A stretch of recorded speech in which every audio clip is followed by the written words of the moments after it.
Hey guys, thank you so much for clicking on this video. My name is Chris and Disney continues to rule the world. As some of you already know, earlier in the year, Disney finally closed the deal where they bought out 20th Century Fox. You gotta admit, most of us were cheering, yelling, happy as hell because that meant Fantastic Four and the X-Men could join Marvel once again, and it would mean nothing but sunshine and rainbows. Well, you're wrong. There is a negative side to Disney basically owning everything and anything. For one, it means a lot less movies are going to be made. With Disney being the head of multiple studios that make quite a few movies a year, the Marvel Studios, the Pixar Studios, the studio that comes out with those funky little Disney movies that you're like, really, this is a Disney film? Okay, I guess I'll watch it. George Lopez? They only have the manpower and time to make so many projects, and it was recently revealed that over 300 projects that Fox Studios was working on is now canceled by the mouse. So I thought, why not go ahead and list some of the ones I thought would have been so awesome to watch on the big screen? But Disney was like, nah, let's go ahead and put that into live action remake.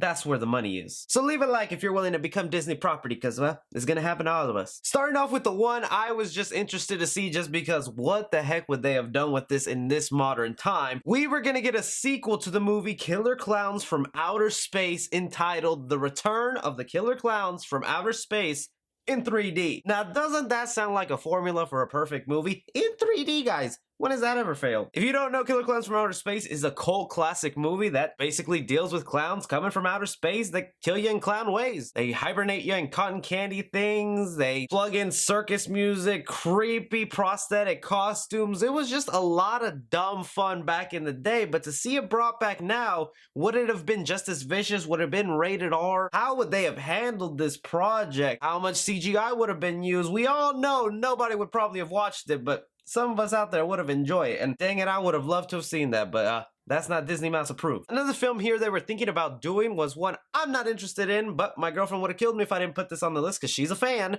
is The Sims Movie. Now, it's no secret that they be turning all these board games, video games, and really anything and everything they can get their hands on into a live action movie, but The Sims, the movie, what could you have done with that? That would have just been real life. The only thing I can imagine is something like the Lego movie where we follow someone in this virtual world, and then every now and then we get cuts to the outside world of this person controlling them. I can imagine they probably would have went a little meta in it, and the movie would have probably ended with hinting that we are in a virtual reality. I think The Sims could have worked best as a comedy, not really taking it too seriously, but I also think The Sims isn't all that popular anymore when you got a bunch of other virtual reality games like your Roblox, your Minecraft. Would you have really have gone out to see a Sims movie? A movie here nobody probably would have cared about, but really had my interest because I think this could have been something so entertaining and fun, was gonna be a real-life McDonald's movie. And no, we've had our fair share of McDonald's movies already, but this was kind of interesting because apparently in real life, McDonald's be having those Monopoly games every once a year where you buy stuff and you play Monopoly and you can win money. Apparently there was a real-life custodian who stole those pieces from a McDonald's that he worked at and beat the game. And then from there, I guess stuff goes down. McDonald's comes after him, tries to prove he cheated. He probably spends it on a bunch of inappropriate things. The movie was set to star Ben Affleck and Matt Damon. I felt like that just would have been an entertaining time, and really anything involved with McDonald's just kind of interesting to watch. But now we're not gonna get that. Another project that was definitely getting a lot of buzz in the movie community that people were so curious about was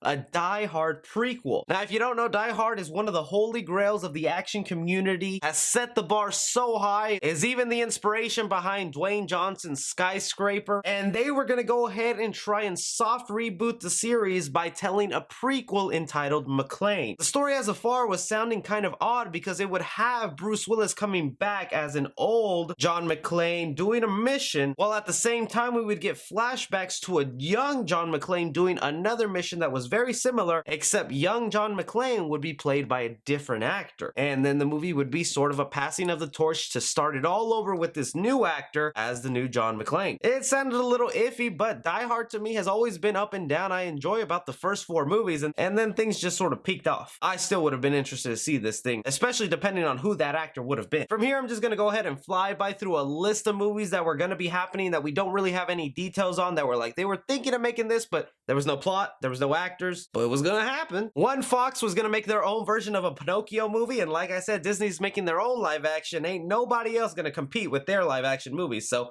by Pinocchio. Supposedly they were gonna make a sequel to Michael Fassbender's Assassin's Creed. Even though that movie got poor reviews and people didn't love it all that much, they were willing to go ahead and put the time to make a second movie. I'm okay with that one not happening. Didn't really like the first one. Magic the Gathering movie based off the popular card game. A horror movie entitled The Boogeyman that was based off one of Stephen King's books, or I should say short stories. The animated Flash Gordon movie that was going to be directed by Taika Waititi is now no longer happening. I'm kind of okay with that because I'd rather see a live action interpretation of that coming back. A Mega Man movie, unknown if this was going to be a live action interpretation, a 3D animated movie, or maybe even a mix of both. But Mega Man to me is a character that's always had a special place in my heart because I like those games. I would have really liked to seen a Mega Man movie. League of Extraordinary Gentlemen, except it would be an all-female cast.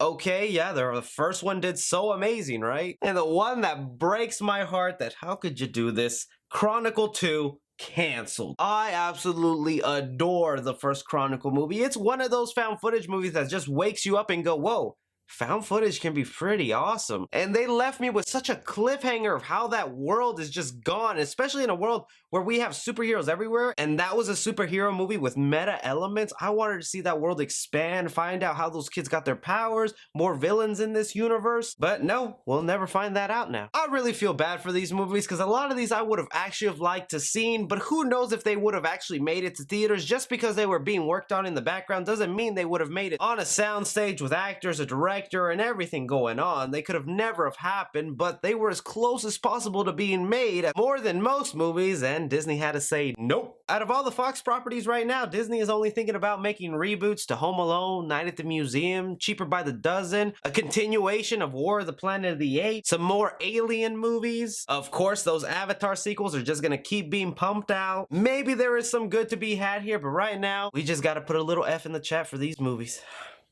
But anyways, guys, this is just a list of movies that are no longer happening thanks to Disney canceling. What do you think about this list? Is there anything on here you really would have seen, or are all these movies like, yeah, Disney made the right call? Anything and everything, you guys go ahead and let me know down below. Also, be sure to like and subscribe. Follow me on Twitter at 3CFilmReview. As always, I'm Chris.